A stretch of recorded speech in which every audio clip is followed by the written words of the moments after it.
ಮತ್ತೊಂದು ಕಡೆ power minister KJ George ಅವರ ಚಿಕ್ಕಮಗಳೂರಿನ ಕಚೇರಿಯಲ್ಲಿ ಒಂದು ಕಳವಾಗಿದೆ. ಅಲ್ಲಿ ಆಪ್ತ ಸಹಾಯಕ ಇರ್ತಾಯಿದ್ರು. ಅಲ್ಲಿ 15,000 ರೂಪಾಯಿ ಕಳವಾಗಿದೆ, ಕೆಲವು ಡಾಕ್ಯುಮೆಂಟ್ ಕಳವಾಗಿದೆ. ಜಾರ್ಜ್ ಕಚೇರಿಯಲ್ಲಿ ಕಳವಾಗಿದೆ. ಜಾರ್ಜ್ ಖಾಸಗಿ ಆಪ್ತ ಸಹಾಯಕ ಮೊಗಣ್ಣ ಅವರ bag ಕಳವಾಗಿದೆ.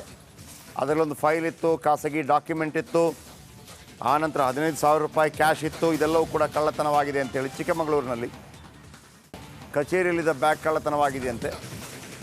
Power minister KJ George, ಇಂಧನ ಸಚಿವ, ಅಲ್ಲಿಯ ಕಚೇರಿಯಲ್ಲಿ ಕಳ್ಳತನವಾಗಿದೆ. ಕಚೇರಿಯಲ್ಲಿ ಬ್ಯಾಗ್ ಇಟ್ಟು ತೆರಳಿದ್ದಾಗ ಕಳ್ಳರ ಕೈಚಳಕ. ಪ್ರವಾಸಿ ಮಂದಿರದಲ್ಲಿರುವ ಉಸ್ತುವಾರಿ ಸಚಿವರ ಕಚೇರಿ, ಪ್ರವಾಸಿ ಮಂದಿರದಲ್ಲಿ ಕೈಕೊಟ್ಟಿರುವ CCTV ಕ್ಯಾಮ್ರಾ. ಅಂದರೆ ಇವರು ಉಸ್ತುವಾರಿ ಸಚಿವರು ಅಲ್ಲಿಗೆ. ಉಸ್ತುವಾರಿ ಸಚಿವರ ಕಚೇರಿಯಲ್ಲಿ ಒಂದು ಬ್ಯಾಗ್ ಇಟ್ಟು ಹೋಗಿರ್ತಾರೆ. ಅದೀಗ ನಾಪತ್ತೆಯಾಗಿದೆ. ಆಮೇಲೆ ಯಾರು ಕಳ್ಳತನ ಮಾಡಿದ್ದಾರೆ ಅಂತ ಗೊತ್ತಾಗಬೇಕು ಅಂದರೆ CCTV ಡಮಾರ್.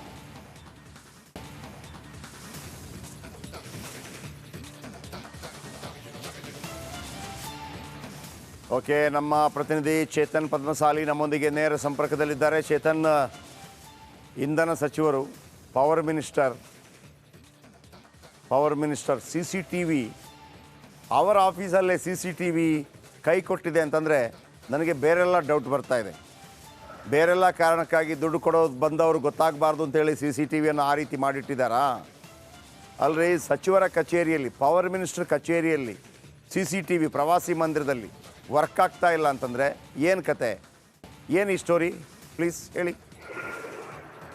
ಜಯಪ್ರಕಾಶ್, ಏನಂದ್ರೆ ಇದು ಏನು KJ ಜಾರ್ಜ್ ಅವರ ಏನು ಇಂಧನ ಸಚಿವರಿದ್ದಾರೆ, ಅವರು ಚಿಕ್ಕಮಗಳೂರು ಜಿಲ್ಲಾ ಉಸ್ತುವಾರಿ ಕೂಡ ಹೌದು. ಇವರ ಒಂದು ಕಚೇರಿ ಒಂದು ನಗರದ ಪ್ರವಾಸಿ ಮಂದಿರದಲ್ಲಿ ಮಾಡಲಾಗಿದೆ. ಅಂದ್ರೆ ಹಳೆ ಬಿಲ್ಡಿಂಗ್ ಅಲ್ಲಿ ಕೂಡ ಪ್ರವಾಸಿ ಮಂದಿರದಲ್ಲಿ ಒಂದು ಏನು ಈ ಹಿಂದೆ ಬಂದಂತ ಏನು ಕೆಲವು ಗಣ್ಯರು ಕೂರ್ತಿದ್ರು, ಅದನ್ನ ಒಂದು ಕಚೇರಿಯನ್ನು ಕೂಡ ಬದಲಾವಣೆ ಮಾಡಲಾಗಿದೆ. ಅಂದ್ರೆ ಹೊಸ ಕಟ್ಟಡದಲ್ಲಿ ಒಂದು ಕಚೇರಿ ಕೂಡ, ಹೊಸದ ಒಂದು IB ಕೂಡ ಓಪನ್ ಆಗುತ್ತೆ. ಅದಾದ್ರಿಂದ ಇಲ್ಲಿ ಅವರ ಒಂದು ಕಚೇರಿಯನ್ನ ಕೂಡ ತೆರಲಾಗಿದೆ. ಅಂದ್ರೆ ಅವರು ಉಸ್ತುವಾರಿ ಸಚಿವರು ಯಾವಾಗ ಆಗ್ತಾರೆ ಅಲ್ಲಿಂದಲೂ ಕೂಡ ಇಲ್ಲಿ ಕಚೇರಿ ಕೂಡ ಇರುತ್ತೆ. ಇಲ್ಲಿಗೆ ಕೆಲವರು ಸಾರ್ವಜನಿಕರು ಇರ್ಬೋದು, ಕಾಂಗ್ರೆಸ್ ಮುಖಂಡರು ಸೇರಿದಂತೆ ಏನೆಲ್ಲ ಕೆಲಸ ಆಗಬೇಕು ಅಲ್ಲಿಗೆ ಕೂಡ ಬರ್ತಾ ಇದ್ರು. ಅಂದ್ರೆ KJ ಜಾರ್ಜ್ ಅವರು ಏನೋ ಒಂದು 3 ತಿಂಗಳು 2 ತಿಂಗಳು ಈ ರೀತಿ ಬಂದು ಒಂದು ಸಭೆಗಳನ್ನ ನಡೆಸಿ ಹೋಗ್ತಿದ್ರು. ಅಂದ್ರೆ ಎಲ್ಲ ಉಸ್ತುವಾರಿಗಳನ್ನ ಇಲ್ಲಿರುವಂತ ಅವರ PAಗಳೇನಿದ್ದಾರೆ ಮತ್ತೆ ಅವರ ಆಪ್ತ ಸಹಾಯಕರು ಕೂಡ ನೋಡ್ಕೊತಾ ಇದ್ರು. ಈಗ ಸದ್ಯಕ್ಕೆ ಅಲ್ಲಿ IB ಯಲ್ಲಿ ಏನು ಅವ್ರ ಕಚೇರಿ ಇದೆ, ಅಲ್ಲಿ ಕೆಲವು ಜನರು ಮಾತ್ರ ಓಡಾಡೋದು. ಅಂದ್ರೆ ಬೇರೆ ರೀತಿ ಪ್ರವಾಸಿಗರು ಬಂದಂತ ಉಳಿದುಕೊಳ್ಳೋದಕ್ಕೆ ಪ್ರತ್ಯೇಕವಾದ IB ಕೂಡ ಇದೆ.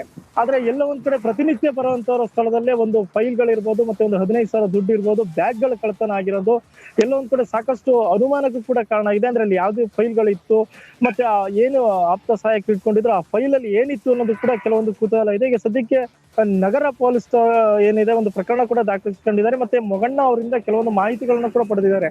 ಅಂದ್ರೆ ನಿಮ್ಮಲ್ಲಿ ಇದ್ದಂತ ಫೈಲ್ಗಳು ಯಾವುದು, ಮತ್ತೆ ಕೀಗಳು ಏನೇನಿತ್ತು, ಮತ್ತೆ ಯಾವೆಲ್ಲ ಡಾಕ್ಯುಮೆಂಟ್ಸ್ ಗಳಿತ್ತು, ಇವೆಲ್ಲವನ್ನೂ ಕೂಡ ಒಂದು ಮಾಹಿತಿಯನ್ನ ಪಡೆದಿರುವಂತದ್ದು. ಮತ್ತೆ ಅಲ್ಲಿ ಒಂದು ಪ್ರಮುಖವಾಗಿ ಗಮನ ಹರಿಸಬೇಕು, CCTV ಇದೆ ಅನ್ನೋ ರೀತಿ ಕಾಣುತ್ತೆ. ಆದ್ರೆ ಈ ಘಟನೆ ಆದ ನಂತರ ಎಲ್ಲರಿಗೂ ಗಮನಕ್ಕೆ ಬಂದಿರುವಂತದ್ದು, ಅಲ್ಲಿರುವಂತ CCTV ಕ್ಯಾಮ್ರಾಗಳು ಕೇವಲ ಒಂದು ಜನರು ಬಂದ ಸಂದರ್ಭದಲ್ಲಿ ಇಲ್ಲೂ ಒಂದು CCTV ಇದೆ ಅನ್ನುವಂತ ಮಾಹಿತಿಯನ್ನು ನೀಡುತ್ತೆ ಹೊರತುಪಡಿದು ಯಾವುದೇ ರೀತಿ ವರ್ಕ್ ಆಗ್ತಾ ಇಲ್ಲ ಅನ್ನೋದು ಕೂಡ ಇವತ್ತು ಸ್ಪಷ್ಟ ಆಗಿದೆ. ಎಲ್ಲ ಒಂದ್ ಕಡೆ ಲೋಕೋಪಯೋಗಿ ಇಲಾಖೆ ಅಂದ್ರೆ IBಗೆ ಸಾಕಷ್ಟು ಗಣ್ಯರು ಕೂಡ ಬರ್ತಾರೆ. ಇವರೆಲ್ಲ ಬರೋ ಸಂದರ್ಭದಲ್ಲಿ ಒಂದು ಪ್ರೊಟೆಕ್ಷನ್ ಗಾಗಿ ಒಂದು CCTV ಇಡಬೇಕಾಯ್ತು. ಅದು CCTV ಎಲ್ಲವನ್ನೂ ಕೂಡ ರೆಕಾರ್ಡ್ ಮಾಡ್ಬೇಕಾಯ್ತು. ಆದ್ರೆ ಇದು CCTV ಕೈ ಕೊಟ್ಟಿದ್ರು ಕೂಡ ಇಲ್ಲಿವರೆಗೂ ಕೂಡ ಲೋಕೋಪಯೋಗಿ ಇಲಾಖೆ ಯಾಕೆ ಗಮನ ಹರಿಸಿಲ್ಲ ಅನ್ನೋ ಪ್ರಶ್ನೆ ಈಗ ಸದ್ಯಕ್ಕಿದೆ. ಎಲ್ಲವನ್ನೂ ಕೂಡ ಪೊಲೀಸರು ಈಗ ತನಿಖೆ ನಡೆಸ್ತಾ ಇದ್ದಾರೆ. ಜಯಪ್ರಕಾಶ್, ಈಗ ಇವರು ಹೇಳಿದ್ರಲ್ವಾ, ಕಾಕಾ ಸಾಹೇಬ್ ನಿನಗೂ ಫ್ರೀ, ಮಹದೇವಪ್ಪ ನಿನಗೂ ಫ್ರೀ, ಈಗ CCTV ಇಲ್ಲ, ಹಾಗಾಗಿ 15,000 ಕಳ್ಳನಿಗೆ ಫ್ರೀ ಅಲ್ವಾ? ಹಾಗೆ ಅಲ್ವ ಕೇಳಬೇಕು. ನೀವು ಪ್ರವಾಸಿ ಮಂದಿರಕ್ಕೆ ಒಂದು CCTV ಹಾಕೋಕ್ಕಾಗಲ್ಲ. ನಾಳೆ ಪ್ರವಾಸಿ ಮಂದಿರಕ್ಕೆ CM ಬರ್ಬೋದು, ಇನ್ನಿತರ ಬರ್ಬೋದು.